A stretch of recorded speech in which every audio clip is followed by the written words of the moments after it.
ang mga captains na qualified na maging sunod na Wizard King ng Clover Kingdom. Sa huling video ay tinalakay natin ang posibleng sunod na magiging Wizard King na si Mereoleona. Kaya ngayon ay ating isa-isahin ang lahat ng mga Magic Knights captain kung sino sa kanila ang qualified na magiging sunod na Wizard King. At ating i-review ang kanilang mga achievement kung gaano sila kalakas as a Magic Knight captain, kung qualified nga ba sila na magiging Wizard King ng Clover Kingdom. Pero bago ang lahat, spoilers alert, ang videong ito ay naglalaman ng maraming chapters sa manga na hindi pa na ipapalabas sa anime. Kaya kung mahilig kang manood ng anime at ayaw mo ng manga, ay mas mabuting skip mo na lang yung video. At kung hindi ka pa nakapag-subscribe sa ating YouTube channel, ay mag-subscribe ka na para lagi kang updated kung gusto mo ang mga ganitong klaseng video. Kaya huwag na nating patagalin pa, let's go! Sa huling video ay maraming naguguluhan sa pagiging babaeng Wizard King. Kung napanood ninyo ang Black Clover movie ay hindi nabanggit na isang Wizard Queen si Frenchia Fanibani. Bago na ipalabas ang movie na ito ay nag-expect talaga ako na tatawagin siyang Wizard Queen. Subalit hindi nga nagmamatter kung sino ang nasa posisyon, basta kilala sila bilang isang Wizard King. In real life naman ay maihahalin tulad natin ng Wizard King sa isang Prime Minister ng bansa kung saan ang mga bansang ito ay may sariling hari like Japan, Thailand at iba pa. Ang tungkulin naman ng Prime Minister ay tagapamahala ng bansa or head of the government. Kaya ang pagiging Wizard King ay maihahalin tulad talaga natin sa isang Prime Minister in real life. Kaya ngayon, iisa-isahin natin ang bawat captain kung karapat-dapat nga ba ito na magiging Wizard King ng Clover Kingdom.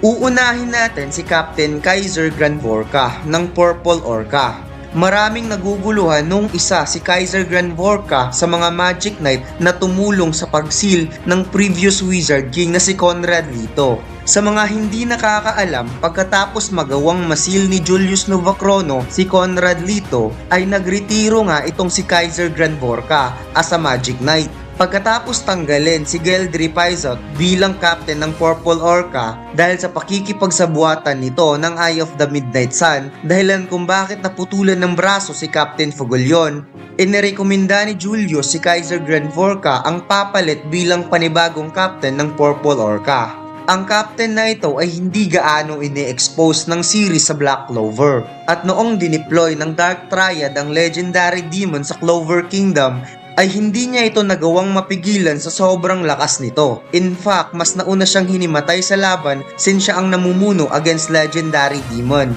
At na one punch man din itong si Kaiser Granvorka against Lucio Socrates. Kung kayo ang tatanungin mga lods, qualify nga ba itong si Captain Kaiser Granvorka sa pagiging Wizard King? Please comment down below mga lods kung sino ang bet ninyo for Wizard King sa 10 nating Magic Knight captains. Black Clover ba ang hanap mo? Ito ang bagay para sa'yo mga lods. Ang design na sobrang simple at napakaangas. Ang Black Clover yellow to gold na may kasama pang black bulls. At sobrang quality pa ng t-shirt natin dahil 210 GSM yan mga lods. At mura lang yan mga lods. Available na ang design na to sa Shopee Store at TikTok Shop.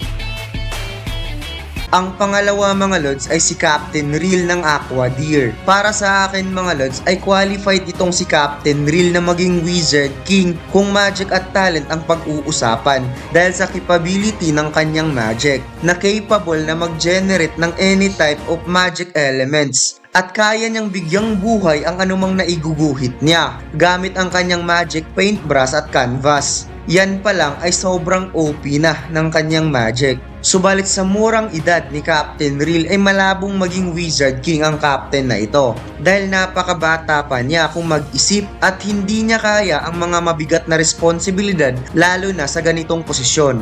Ang pangatlong captain ay si Captain Dorothy Answorth ng Coral Peacock Squad. Ang captain na ito ay malabo na talagang maging Wizard King dahil siya na ang magiging Witch Queen ng Witch's Forest. Ang pang-apat ay si Captain Jack the Ripper. Sa mga hindi nakakaalam at hindi nagbabasa ng manga, si Captain Jack ay patay na. Pinatay siya ng kambal ni Vice Captain Nack na si Morgan Faust na isa na ngayong paladin ni Lucius Socrates. Ang panglima ay si Captain Charlotte Rose Lee ng Blue Rose Knight. Para sa akin, si Charlotte Rose Lee lamang ang qualified sa pagiging Wizard King compare sa huling captain na nabanggit natin.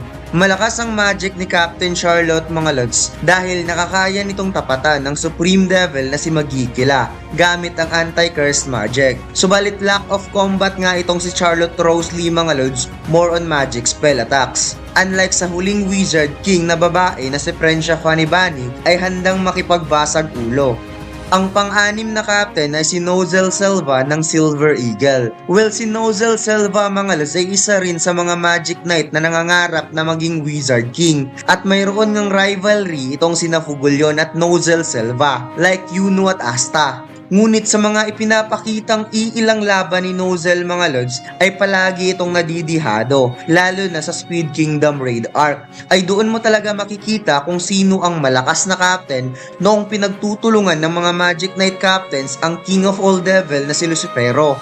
Na makikita mo talaga kung sino ang may potensyal na magiging Wizard King dahil ang lakas ni Lucifero ay masasabi mong kayang tapatan ng Wizard King na si Julius Novacrono kung 1v1 ang pag-uusapan. But that time ay nasa 50% lamang ang kapangyarihan ni Lucifero noong kalaban niya ang lahat ng mga Magic Knight captains. At si Nozel ay parang ginawang bola ang kanyang mukha na inihagis ni Lucifero. Sa katunayan, recently lang naglaban si Nozel Selva at ang kanyang ina na si Ashier Selva na isa ng paladin ni Lucius ay binugbog talaga siya ng sobra. Buti na lang ay dumating si Noel upang rescue ang kanyang mga kapatid. Well, compare sa huling Magic Knight captain na nabanggit natin ay para sa akin si Nozel Selva ang pinaka-superior. Subalit sa tingin ko, mas malakas pa rin ang susunod na captain na babanggitin natin. Ito nga ay si Fugulyon Vermelion ng Crimson Lion King.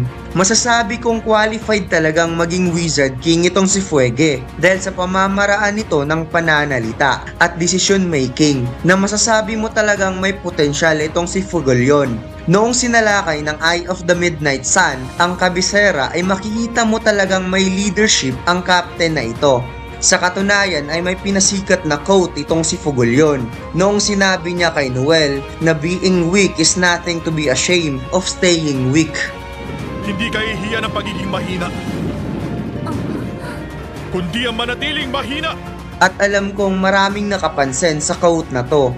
Anyway mga lods, isa sa nagpapalawak ng magic power ni Fugulyon ay ang kanyang Fire Spirit Salamander. At may idadagdag ako dito mga lods kung bakit hindi nakakapag-spirit dive itong si Fuege. Ito ay dahil siguro hindi nakakapagsalita itong si Salamander. Kaya kung ako ang tatanungin mga lods ay qualified itong si Fuege sa pagiging Wizard King dahil di lang siya malakas, napakatalino pa. Ang pangwalong Magic Knight Captain mga lods ay super qualified sa pagiging Wizard King ng Clover Kingdom. Ito nga ay si Yuno Grinberial ng Golden Dawn Squad. Sa mga hindi pa nakakaalam, si Yuno ay official ng captain ng Golden Dawn Squad. Noong nakita ni Captain Vengeance kung paano nagawang protektahan ni Yuno ang buong Clover Kingdom laban kay Lucius Socrates at na-realize niya na malayo na ang agwat nilang dalawa in terms of magic power. Dahil natalo nga siya against Lucius Socrates at natusta ang kanyang dalawang braso nang tinamaan nito ng time magic. Kaya inappoint niya si Yuno bilang captain ng Golden Dawn Squad. Hindi man formal ang pag-appoint ni Yuno bilang captain, however kung ibabase mo sa internet ay nawala na nga ang pangalan ni Captain Vengeance bilang captain at pinalitan nito ni Yuno. Well, para sa akin mga lods ay qualified nga itong si Yuno as a Wizard King dahil kaya nitong protektahan ang buong kaharian ng Clover Kingdom. By the way mga lods, hindi kasama dito si Asta dahil hindi pa siya captain. At sa tingin ko, soon ay magiging captain na rin itong si Asta dahil may dalawang captain na nawala, si Captain Jack at si Captain Dorothy Answorth. Ang susunod nating captain mga lods ay napaka-qualified na maging Wizard King. Sa lakas pa nga lang ay nangingibabaw na ang captain na ito dahil kaya nitong makipagsabayan sa kahit sino mang kalaban. Subalit marami nga itong bad record at kabulastugang ginawa sa Clover Kingdom. Ito nga ay walang iba si Captain Yami Sukihiro. Well, kung pag-uusapan ng lakas ng magic power at ability, ay pwedeng maging Wizard King itong si Captain Yami.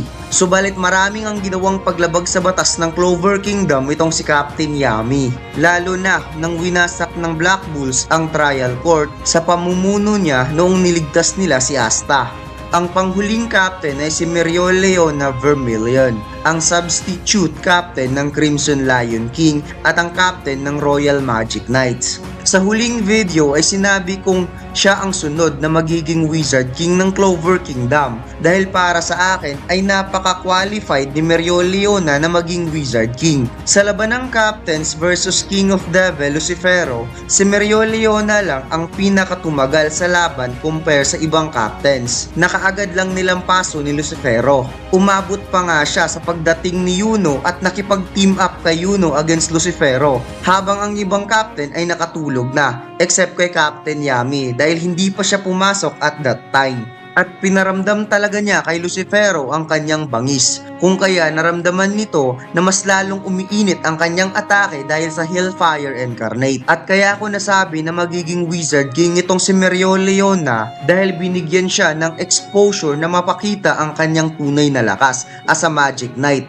nang nakipag 1v1 ito sa Wizard King na si Prensya Fanibani, na parang ipinahiwatig ng author na karapat-dapat na maging Wizard King itong si Mereoleona. Well, kung pag-uugali ang pag-uusapan ay malabo na magiging Wizard King itong si Mereoleona dahil ayaw niya ng politics. However, bakit ba niya tinanggap na maging substitute captain ng Crimson Lion King at naging captain ng Royal Magic Knights? Ito ay dahil naramdaman niyang sakit na sa ulo ang Eye of the Midnight Sun at kailangan na niyang umaksyon para hulihin ang mga ito. So ibig sabihin yan mga lords, para sa ikabubuti ng Clover Kingdom as a Maharlika ay posibleng tatanggapin niya ang pagiging Wizard King. At yun lang mga lords, salamat.